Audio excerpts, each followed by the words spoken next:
Backstage with Mothership on Solid Rock Radio begins now. Hear the best in new music, artist interviews, stories from the road, and more. You are now backstage, and here's your host, Mothership. Hey everybody, my guests this week are Brandon and Caitlin of The Midnight Wedding. We're going to talk about their nomination and appearance on the Grizzly Awards, their new album, how it is working with Josiah Prince of Disciple, and pressing subjects like snacks, banana pudding, and the story behind Jake Jones and the box of animal crackers at the Grizzly Awards. I think you're going to enjoy this one. Brandon and Caitlin from The Midnight Wedding. How you guys doing? Doing well. Doing great. How are you? Long time no see. Yeah. It's like Saturday. Yeah. It feels like it's been quite a while, actually, though. Isn't that weird how time is? Yeah. I know, it's been forever, but it's just been the other day. So we met for the very first time at the Grizzly Awards. Yes. So we're going to talk about the Grizzly Awards a little later, but first I want to know more about you guys because I have been hearing about you and seeing some of your stuff, and I don't know a lot about you, so I wanted to get you on here and let other people know more about you too. So first of all, when did you begin as a band? Well, the Midnight Wedding started in 2019. It was kind of a rebirthing for us. Caitlin and I had always been playing in bands together since about 2012. The last band that we were in, everything kind of came to a halt. We'd poured so much time into it. We kind of had kind of lost the drive there for a little while musically because we poured out a lot into the band that we were in. And it just kind of all fell apart. And then about December of 2018, kind of really felt God kind of giving that spark in our hearts to say, you guys need to start doing music again. And we just didn't even know where to begin. And so it was one of those things that we were like, okay, we'd already been writing with Josiah. We're just going to do the album. And so 2019 came about, and that's when the Midnight Wedding was born. Awesome. In case people don't know, you guys are married. Now, when you were in a band together back 2012, were you married then or were you dating? We actually met at work. He was my boss. I think I knew that you were in a band. So he had been in a band already. He's done music for a long time, for longer than I have. One of our mutual friends at work had an event that she asked us both to come play at. And that's actually when, he approached me afterwards, not knowing that I could sing, and it kind of went from there. But we just started out as friends and hung out all the time. The friendship grew, and we both realized we had feelings for each other. I told somebody the other day, I probably would have married him within a month after we kind of officially started dating because I just knew I wanted to spend forever with him. Oh, that's sweet. So y'all been married for how many years? 7. No. 7. 7. Yeah. Shoot, we are so bad. Do we have a consensus? Yes. 7. What year is it? We got married in 2014. So, yes. Yeah, maybe that's better. Give us a date. Yes. Everybody else who can do math, let us know. Because I have a calculator. You do the math, right? Okay, Yeah. Okay. So you started this band. Now, you mentioned Josiah, and we're talking about Josiah Prince, which most people will catch that reference. How did that relationship start?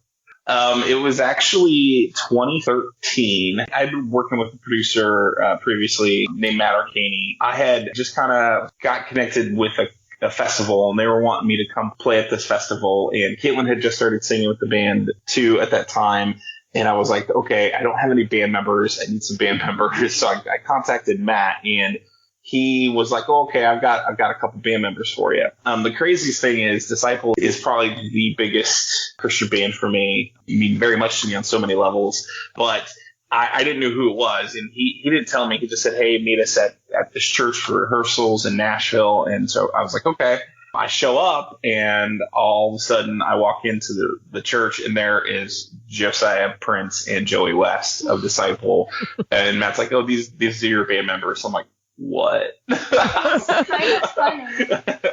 It's funny just because I was like, I'm not really sure why. Like, you reacted that way because I didn't know who Disciple was at the time. Yeah. I mean, it wasn't until after that, and now it's kind of just like, oh, I mean, I know them as people. Yeah. It's not really the same shot that Brandon had. Yeah. I was like, wait a minute, this doesn't even make any sense. Like, how is this possible? But Matt and Josiah had been friends for a long time because Matt used to play in Philmont with Josiah. back in the day.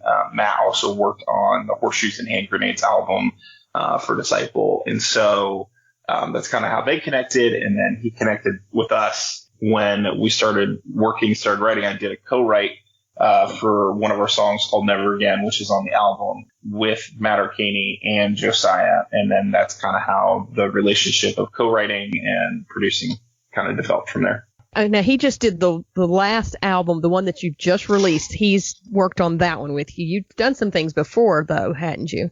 Mm-hmm. Yes, we did 2 previous singles with Matt Arcaney, so Powerless and Haunted. But Josiah did co-produce and did the vocals on both of those singles as well. And that's kind of how the whole production thing sided with Josiah, because we'd always worked with Matt. Matt has done a wonderful job with production. His career started booming for him, and he got slammed. And so he's like, hey, I'm going to send you to Josiah. And that's kind of how that went from there. Yeah. How quick did you know it was going to really click? Pretty much right from the very first solo writing session with Josiah. Josiah makes it very easy. He's such a lovable person. His heart is just as big as his laugh. He makes you feel very comfortable, and he's completely open to your ideas. I mean, I think a lot of times our writing sessions not only pertain to just writing music, but connecting on friendship level. And then there's times even, Josiah was just there as a mentor, and sometimes somebody just to listen. And yeah, like I said, he made it very, very easy. Josiah is a very easy guy to fall in love with. Yeah. Caitlin, do you also write, or are you part of that process? So actually, all the songs that Brandon leads are written by him and Josiah, and then all the ones that I lead are written by me and Josiah. So we split it up evenly to where it's a really good blend, and that's why you kind of hear on the album the different influences on different songs, because, Brandon's more of the heavy hitter. I'm more of the softer side, worship side of it. Yeah, so even what he was saying, it is very easy to write with Josiah. I just can't thank him enough, because he really brought out what we wanted to say in our album. Initially, for me, when I would write, I would go to him with lyrics that I had written out just in my notes app on my phone or his paper. So I usually just doodle stuff all the time, just to keep that process always going. And I would go to him and say, hey, this is what I'm feeling on this song, and I would like it to sound this way. And the crazy thing is, he always could just do it. Mm-hmm. So he wrote the music behind all the songs, mm-hmm. and then helped us finish with the lyrics and everything. So he did a ton, and I'm sure his influences are shown. Oh, yeah. Yeah, I would think quite a bit. Did it change the style? I think it's the way that we explained how he wanted it. Mm-hmm. It's like he knew. So, Landslide. I mean, I never would have expected certain songs to turn out the way they did, but I really love the way that they did turn out. So, like I said, for Landslide, I went to him with what it was about, what inspired it, and I said I want it to sound like a Hailstorm song. I wanted something like that on our album, to where I was singing a rock song, because obviously if you've listened to the album, that's basically the only one I'm leading a rock song, and that's how it kind of happened. Yeah, I mean, a lot of times with Josiah, I would just come to him and say, hey, man, this is what I'm feeling. This is what I'm kind of inspired by right now. We would literally just start tinkering around with ideas and words, then build from there. A lot of times with Josiah, it was just it's a blank sheet of paper. This is it. This is where we're building from. And a lot of it came from our personal journey, our scars, our failures, our successes, everything all kind of in between. And, even with the song Kill Me, we really go deep and dark with it and talk about what it means to be a Christian who struggles with suicidal thoughts or suicidal ideation, because it's something that I do struggle with. When I approached into it, I was having one of those really bad days, and the writing session had been scheduled, and just it was hard for me to find my creative outlet at that point. And when I came to Josiah and said, hey, I don't know if I'm going to be any good today, we just literally started talking and just started talking about what I was struggling with and talked about what I was going through. And then Josiah was like, well, that's what we're going to write about. There was a line when I was really struggling in the beginning of 2019. I was really struggling deeply within myself, and I was driving home from work one day, and I literally heard God tell me that if I don't talk about this, if I keep hiding it, because I hid it from Caitlin, I hid it from everybody, that I was struggling, and saying that if I don't talk about this, it's going to kill me. And when I told Josiah that, he's like, that's what we're going to write about. And so we just started writing about it. He is a master songwriter. Yes. So I would say, yeah, his influence on it. We couldn't have done it without him. Backstage with Mothership returns after this. Miller Express LLC is a Solid Rock Radio business ministry partner specializing in delivery, setup, and relocation of storage buildings. More info by calling 803-300-7594. Check us out on Facebook at I'm with Mothership. You're listening to Backstage with Mothership on Solid Rock Radio. Tell us the name of the album and when it was released. The name of the album is Anthem for the Outcast, and it was released Friday, February 19th. Congratulations.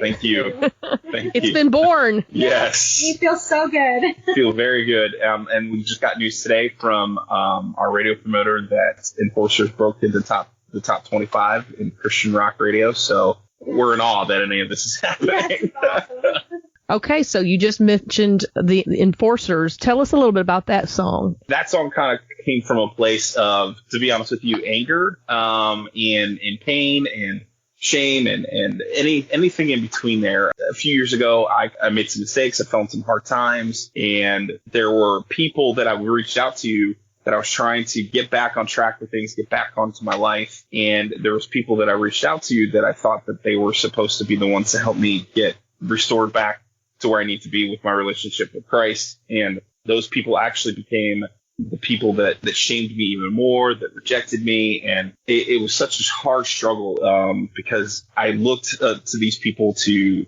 help change and help me get back to where I wanted to be, because I was already feeling enough shame. I was already feeling enough regret about the things that I had done. And I was trying desperately to get back to where God wanted me to be. And I put my trust into people I thought that would be there for me. And then I found, the best way to describe it is I found the truth between a religious person and a Christian. And unfortunately I learned the hard way, and there was a lot of scars. And so with Enforcers, I was talking with Josiah. Again, it was just a blank sheet of paper. We were just having a conversation.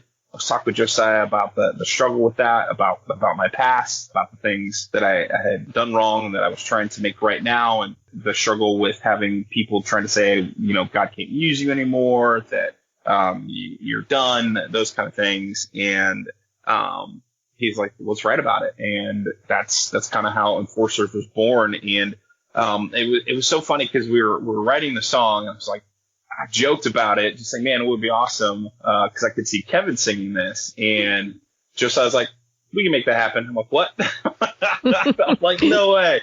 And then sure enough, Kevin, when we started recording the album, Kevin came in the studio and threw down his amazing vocals. And it's a very direct song. It comes from James chapter 4, verse 12, where James says to the church that we have no right and no place to judge people in accordance to God's law. Only God does. And then John chapter 12, verse 47, where Jesus says, if they believe in me but don't obey, I will not judge them, because I came into this world to save it, not condemn it.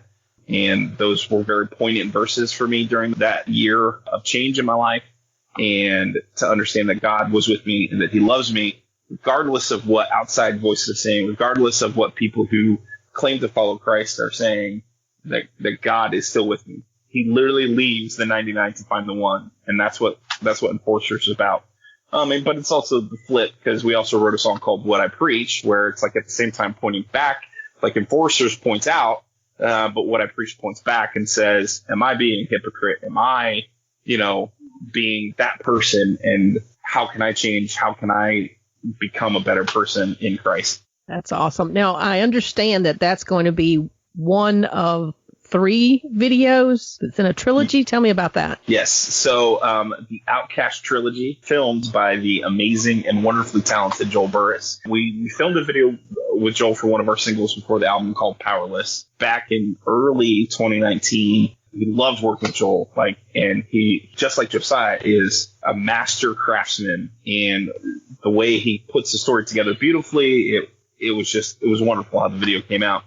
And so we said, we want to film, but we want to do a trilogy. I'm a big movie buff. I love movies. It's one of my favorite things. Caitlin and I, before the pandemic, we would try to see a movie about every other week together as a date that we'd go out to dinner and a movie. So we were kind of talking about, we wanted to make sure that this trilogy was cinematic, that it was not just about the song, but it was a story that would tell what's going on with the song. Joel was like, okay, so we're going to film 3 then, and we're to tell this whole story, to tell what we're talking about, what it means to be an outcast. And first video was the struggle with I Swear, where it comes from Romans chapter 7, things that I want to do, I do not do, but the things that I hate, I keep on doing. And in the video, you see the criminal defeat the cop. So the criminal is the bad in us, the cop is the good in us. And then Enforcers is going to kind of step into that next realm of what takes place after the end, where you see Adrian Biacco all dressed in white at the very end at the final clip. We don't want to give it to you,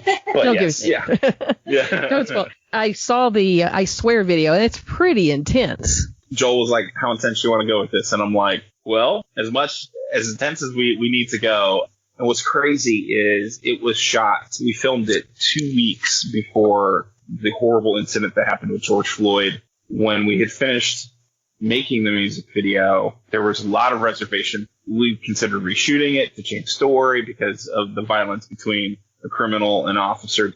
One day, we sent the music video to Mary Nickel, and Mary watched it. And she's like, I love it. Absolutely need to release it, but hold off. And so we originally planned on releasing it in June of 2019, and we released it in September of 2019, and it got some great reception. People really loved it, but yes, it is very intense. Well, and I think it's nice that we can make it known that it's part of a trilogy, because I know a lot of people are confused, even though it's said to be continued at the end. But yeah, it'll be continued throughout other videos. Yes. You just mentioned Joel Burris. He pretty much did the Grizzly Awards. Yes, he did. yes. You know, when you have Mary Nickel working behind the scenes with her knowledge of the award shows and programs and things like that, and then you have Joel that's actually producing and doing video production, that's like, you can't lose, right? Right. What was it like going to the Grizzly Awards? This is hard for me to do because I was there too.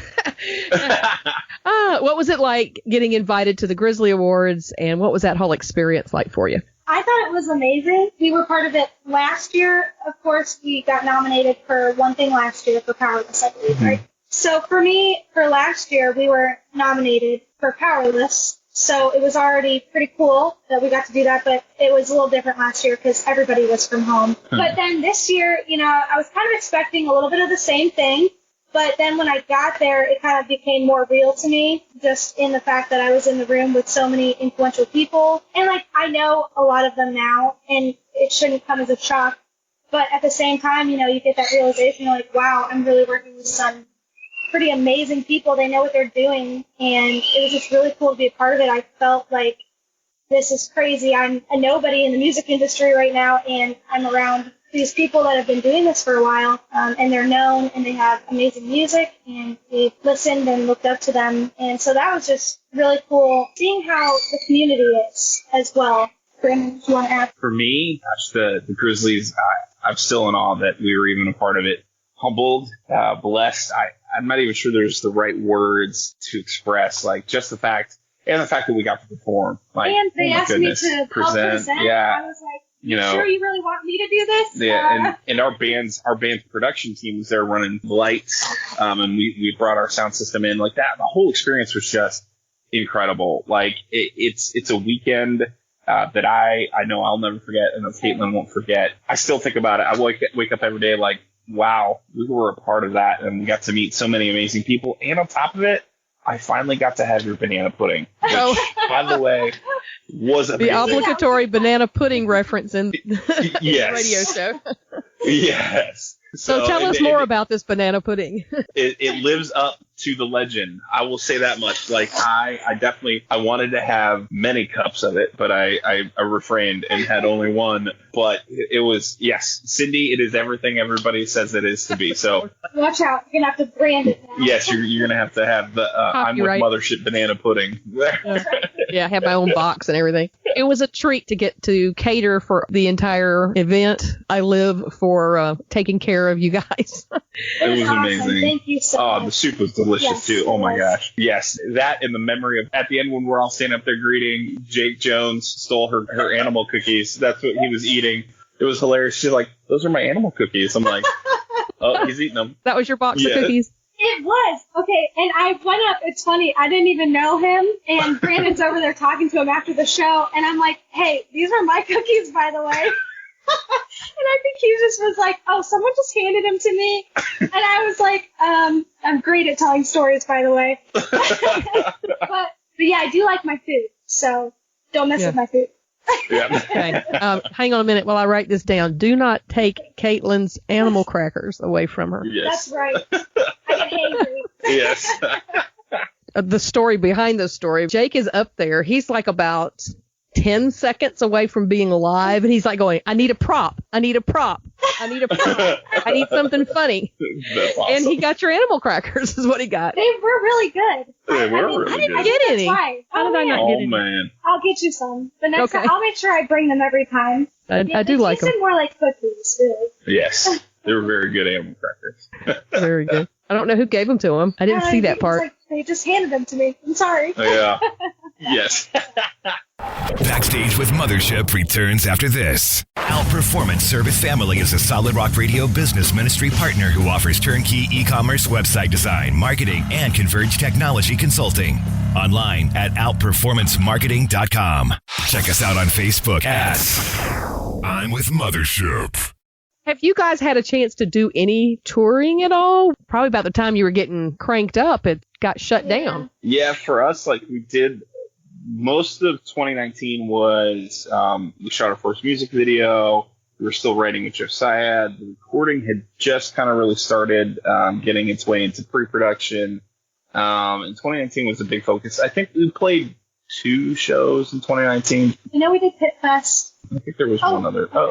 There was a couple, I think, maybe. Everything blurs together. Everything blurs together, yes. And then we had planned on actually releasing the album at the beginning of 2020 when the pandemic happened. And it shut everything down and it delayed, everything for everyone. We did end up getting to play one show last year, Pit Fest again. Chris from A1M Ministries, we love him very much. And so anytime he asks us to come play, we absolutely will. Yeah, we only got to play one show last year. But this year, we're really hoping that we can really get out there and start really touring. We did our first live stream event as well this year and also last Friday as well. And that was amazing in itself.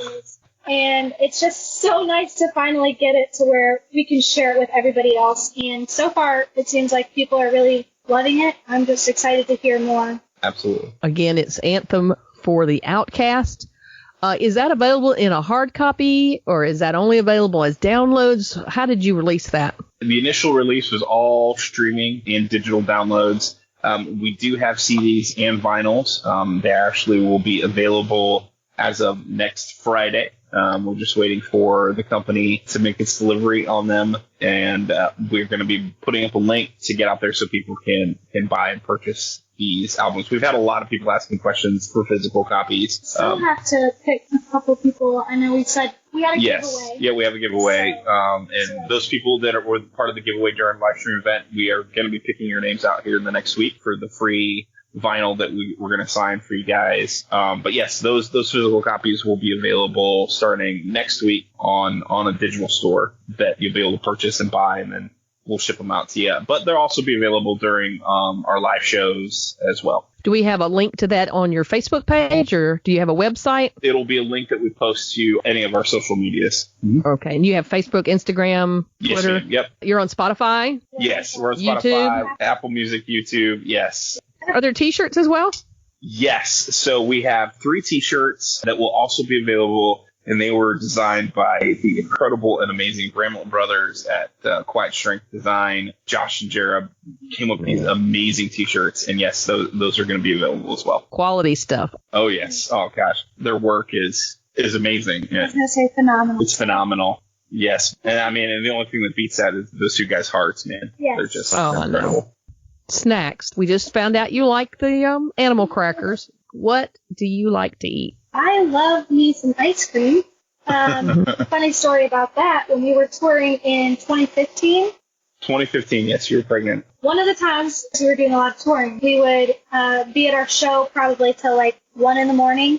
And of course, after that, what's still open when you're hungry and you're traveling to your next destination is McDonald's. So we'd go to McDonald's and Every time I would ask for ice cream machine still broke. it never worked. And I just remember I started getting so frustrated because I was pregnant and I was like, man, I just really want some ice cream at 1 a.m, but it's never working. Yeah. But besides that, I really like my Coca-Colas. Not a great habit, but I could go for a $1 Coke anytime. That's Yes. right. Yeah. For me, snacks on the road, typically, I love anything by Haribo. So Haribo gummies is something that I eat a lot on the road. And then anything that's got protein in it. So one of the things that I've learned is being a singer and a traveling singer is you got to have that protein for your vocal cords in the morning or that night is going to be shot. So especially if you're touring like the incident she was talking about, we had set up 5 shows and somehow the pathing got really skewed and we drove 17 hours to New Hampshire, drove 13 hours back to Ohio, drove another 12 hours back over to South Carolina, then back to Indiana, then back to Maryland, and then back to Ohio consecutively. We play a show, we drive through the night. We play a show, drive through the night. And man, if I wasn't pounding some eggs and some protein bars, I think there was even one night that my voice was just done. Like I had to sing everything an octave lower. That long in a car, you are ready to get out. And I know you like some throat coat. Yes, I do. Thank you. You're a lifesaver. Yes. Love me some throat coat too. Yes. Life-saving this last weekend, yes. Is there anything else that I haven't asked you that you would like for people to know? Well, we start, for those that are curious about the music video trilogy, we actually start at the end of April filming the next chapter. So we're pretty excited about that. I'm excited because both Adrian and Frankie will be coming back to reprise their roles as the hero and the villain. And so I can't wait to get that out there to you guys. Hopefully we'll be able to do more touring here. I don't know how that's all going to look, but hopefully this summer, not just us, but I'm sure many other artists are ready to get back out there. It's different doing a live stream versus being in an actual room with people. It's definitely a different experience. It was great, but definitely it's different to feel the room than looking at a video camera. Or Nate and Charles and Adrian. Or the cameramen. Cameramen and women. The biggest thing is we just definitely want to say thank you to everyone that has been a part of our journey for the last few years and supported us and loved us and just been that constant force in our lives. And to all of the new amazing fans that we've been getting, thank you guys so much for your support. We can't do this without you guys. We're very excited to be able to share this. It's really cool looking on there and hearing some of the feedback from people on this album. And we've talked about it before, but this is our heart. This album really is our heart. And we use the things that we've been through to write it. And we just want it to resonate with people in the fact that they're not alone. Other people are going through what they are, and they have someone who will be there no matter what they're going through and will take care of them and love them. Everyone is loved by Christ. Everyone. That is the message that we want to give out there to those that are hopeless, those that are lost, those that have been rejected, those that have been outcasted. There is still hope. Your life is worth fighting for. Your life was worth more than heaven and gave up himself for you. And that's how valuable you are, regardless of who you are, regardless of what you've done. God didn't wake up one day and be like, oh, I didn't know this person was going to sin like that. Or, oh, nothing occurs to God. And the whole point of our album, the whole point of what we do in the Midnight Wedding is we want those people who feel like that everything is lost and all hope is gone, that Jesus Christ is there, that he loves them and will always be there for them. All they have to do is reach out. That's a good word. It was great to get to meet you guys this weekend finally. Yes. And get to see you perform, hang out with you a little bit. My husband enjoyed talking with you. And yes. Awesome. You guys are both beautiful people. Thank you. Thank you, guys. Hopefully we'll see you out on the road. I want to see a whole show. I want to see all these songs. Yes. And I need a hard copy of that album, too. We will make it happen. Definitely. We will make it happen. Great. Well, thanks for taking some time out to talk with me tonight. And I know you need to get back to your family, and we'll talk to you another time. That's great. Thank you so much. All right. Good night. All right. Bye. All right. Bye-bye.